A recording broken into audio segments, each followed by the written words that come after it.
Last night, I had dinner with a guy that I had bullied in high school. And the worst part is, I don't even remember it. I remember being bullied. I remember hating the way that made me feel, but I don't remember becoming the bully myself. But a few years ago, he reached out and he told me the story.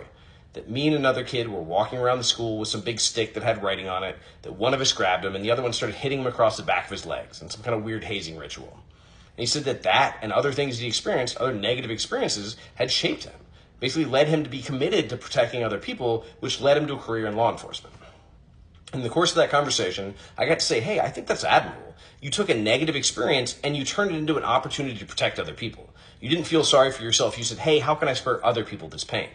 And I also had the opportunity to apologize and say, hey, I don't remember doing this, but regardless, I don't ever want to make someone feel that way. I'm sorry. So interestingly, at dinner last night, he apologized to me because that was basically our only interaction in school. We didn't really know each other. So a few years later, when I was arrested and I was on the front page of the newspaper for all the crimes I'd committed, he felt validated. He was like, I knew that was a bad guy. And about 16 years later, when I had done all the work that I'd done and become the person that I am now, I was filing for a conditional pardon. And I was asking for a letter of support to the governor, basically saying, hey, we believe in Jesse, we believe in rehabilitation. He said he was this close to writing a letter to the governor saying, don't let this guy out, and using his experience in law enforcement to frame it in such a way that the governor probably wouldn't let me out. And then months or years, I guess it was about 2.5 years after that, when I was released and he heard the news, he was pissed. He was like, this is BS. Why is this guy getting out? This guy didn't deserve a second chance. And then he came across me on social media. And he said within the first video, or at most the second video, he knew at his core that I was not a bad guy, that I was not the person he had made me out to be. And he said he felt guilty because he was like, man, I came this close to writing a letter that might have kept this guy in prison for something he did when he was in high school.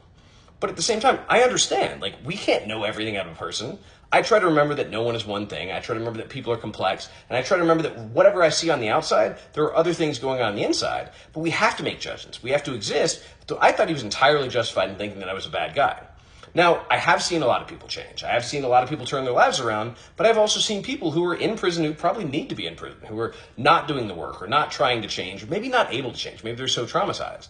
Either way, it was really amazing to sit down and have a conversation with this guy and talk about our experience from both sides of the law, from the guy who does the arresting to the guy who's been arrested.